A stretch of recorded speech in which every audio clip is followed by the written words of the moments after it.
Nessa questão da regularidade da CIPA, o que nós temos muitos casos que nós conhecemos no nosso sindicato, e não deve ser diferente, eu sei que o metalúrgico tem a parte que é mais na questão operacional, então é muito mais rígida a questão de prevenção de acidentes, nós somos comércio e serviço, na questão do nosso comércio, é a questão da regularidade. Às vezes o Marcelo foi eleito cipeiro numa determinada empresa.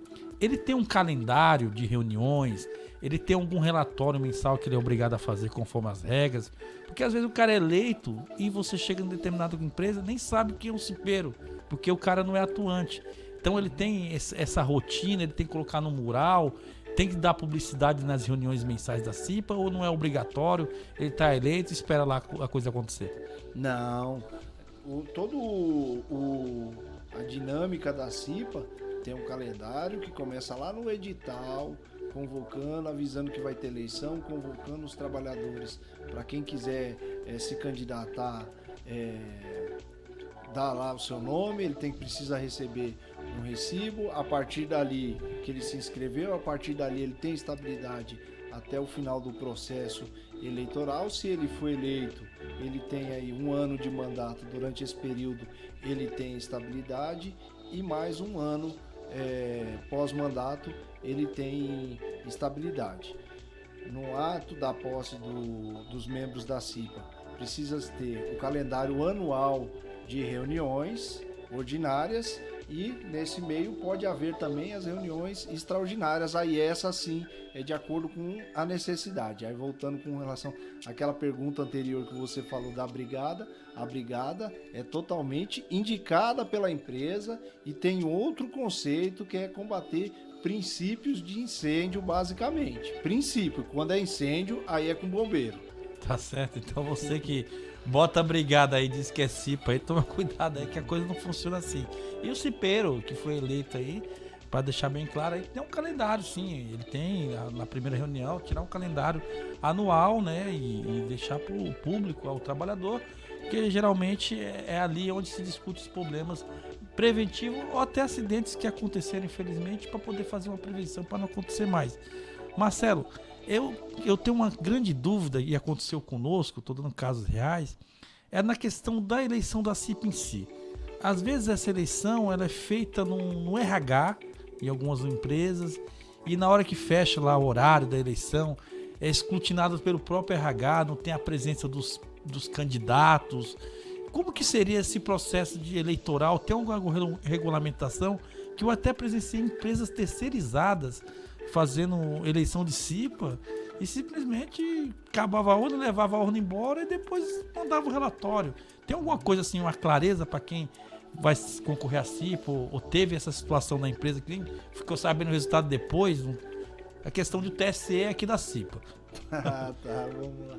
Na verdade, os candidatos têm que ser convidados a participar. Aí eles decidem se vão participar ou não da apuração. Tradicionalmente no nosso sindicato, nós acompanhamos grande parte das eleições da CIPA aqui. Então, desde do início da votação até o término lá e o escrutínio lá para saber quem foi eleito, quem não foi, quantos votos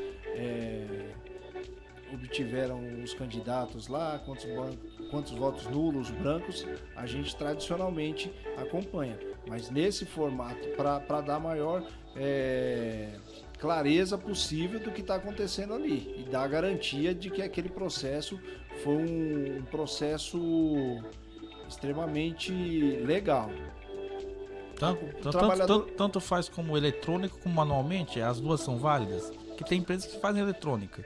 Sim, tem tanto hoje a legislação permite tanto o formato eletrônico quanto o manual aí, que é o mais tradicional nas empresas. O que a gente fala para os trabalhadores, se tem alguma dúvida, procura o sindicato, a gente vai estar orientando quais são os procedimentos que precisam ser seguidos. Então, para chegar nessa parte ainda dessa questão eleitoral, 5 vagas, na última vaga deu um empate de votação. Qual o critério de desempate? Para saber quem fica e quem vai. Maravilha. Essa também é muita dúvida dos trabalhadores na fábrica. Quando empata, e aí fica aquela dúvida pairando, aí o que vai prevalecer é o tempo de casa. Quem tiver mais tempo de casa ali é o que vai ser o cipeiro eleito. O Marcelo Mendes está dando risada aqui porque são situações que a gente passou. Eu cheguei a acompanhar algumas CIPAs no mandato anterior e tinha essas dúvidas do empate, né? Uhum. E a gente sempre é acompanhado por um técnico de segurança do trabalho, enfim, as empresas multinacionais do nosso segmento. E essa questão do empate era essa divergência. Então você, telespectador, se empatar aí, você vê o tempo de casa. Por isso que é importante na lista dos candidatos da CIPA ter lá o nome, toda a identificação e o tempo de admissão, que ali a gente faz a classificação da questão do empate da CIPA, se você fica ou não. Marcelo Mendes, agora que estão dando aqui 16 minutos de programa já, né, aqui contigo, e a hora voa, queria dizer para você o seguinte: aquele cordão da CIPA e o bottom é necessário para poder identificar o cipeiro? Porque às vezes você está chegando a uma determinada fábrica, você não consegue ter a visualização quem é o cara da CIPA que representa ou não. Ali naquele momento, dependendo da boa fé ou da má fé do cara, ele pode dizer que é um cipeiro, e aí você vai checar ou não. Como é que identifica esse cara na fábrica? A legislação não obriga a ter essa identificação, mas a gente entende que é importante, né? Para a pessoa ser uma referência para quem está chegando agora.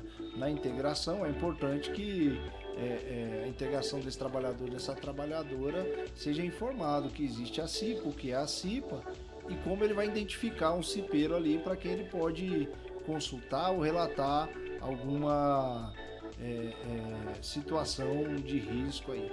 A CIPA está atrelhada a alguma NR ou todas as NRs fazem parte da questão do conceito de CIPA?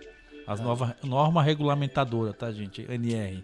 Não, a NR número 5 é o que estabelece a questão da CIPA. Então tá certo. Então, alô, Pedro Tourinho, o pessoal da Fundacentro aí, NR5 CIPA está relacionado.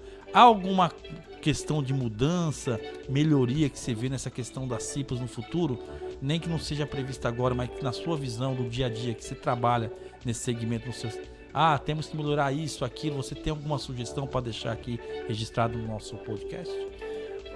Edson, acredito que tem algumas coisas importantes que a gente precisa rever no formato da CIPA. Então, o formato como é constituído a CIPA coloca o trabalhador numa situação de desvantagem. Então, é como você falou, o presidente é sempre indicado pelo patrão. Quem faz o processo eleitoral é o patrão. O cipeiro eleito, quando ele é um cipeiro combativo, muitas vezes ele sofre a pressão ou assédio moral. E aí, quando a CIPA não caminha com as coisas, quem tem um domínio de grande parte disso aí é a empresa. Mas quando dá errado, a culpa é do cipeiro eleito que não conseguiu fazer. Então, acho que, no princípio, a CIPA era constituída somente de trabalhadores, isso a gente precisa retomar.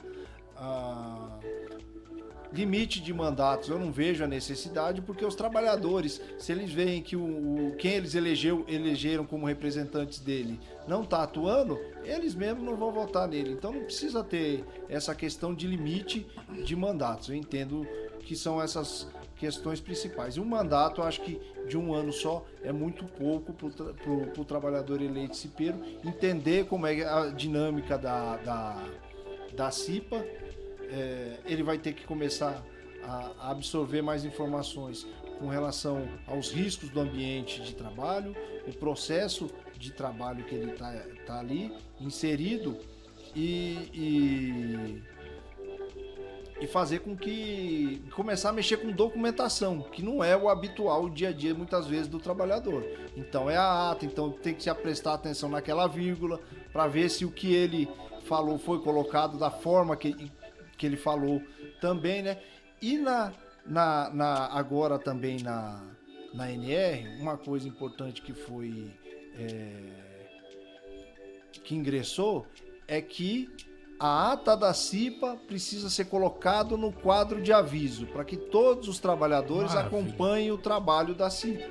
Maravilha. Bom, a última, para a gente ir para as considerações finais. Marcelo Mendes, você falou na sua resposta a questão do patrão, faz eleição, tem todo o domínio. não seria possível corrigir, já que a ANR demora um pouco, tem todo um procedimento, corrigir essas questões da CIPA dentro da convenção coletiva, na negociação, dar mais poder para o cipeiro na negociação, já que vale o negociado em cima do legislado? Olha, eu acho que é uma questão que a gente pode estudar e seria muito bom se o negociado está valendo acima do legislado, então por que não melhorar as condições para o cipeiro tá atuando aí, Edson? Fica aqui meu pitaco aí, ó, tô com os metalúrgicos, os comerciários também. Bom, gente, como o programa é bom, o convidado é bom, passa rapidamente. Então, quero deixar aqui um abraço aqui ao Marcelo Mendes, né, as considerações dele finais, para ele falar um alô aí diretamente para a câmera aqui dele, né, para você que nos acompanhou até agora no nosso podcast. Edson, primeiro agradecer o convite aí, mais uma vez está no Roda de Amigos, agora na versão podcast, né? TV. Deixar um abraço pro companheiro Léo Miranda aí, né? E dizer que assim, o mundo do trabalho é um mundo extremamente violento. O Brasil é o quarto país no mundo que mais acidenta trabalhador e trabalhadora. Então, a discussão da saúde do trabalhador está no DNA dos sindicatos. Então, a luta dos sindicatos sempre foi por melhores condições de trabalho e de vida.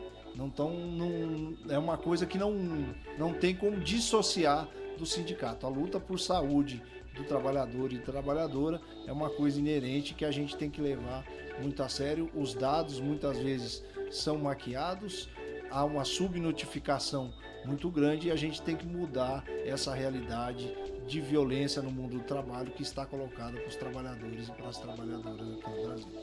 Quero deixar meu muito obrigado ao Marcelo Mendes, diretor do Sindimetal, Sindicato dos Metalúrgicos de Osasco e região, e nós voltamos aí no podcast aí do Roda de Amigos aqui na Nova Difusora, nossos estúdios aqui. Muito obrigado pela audiência e até a próxima.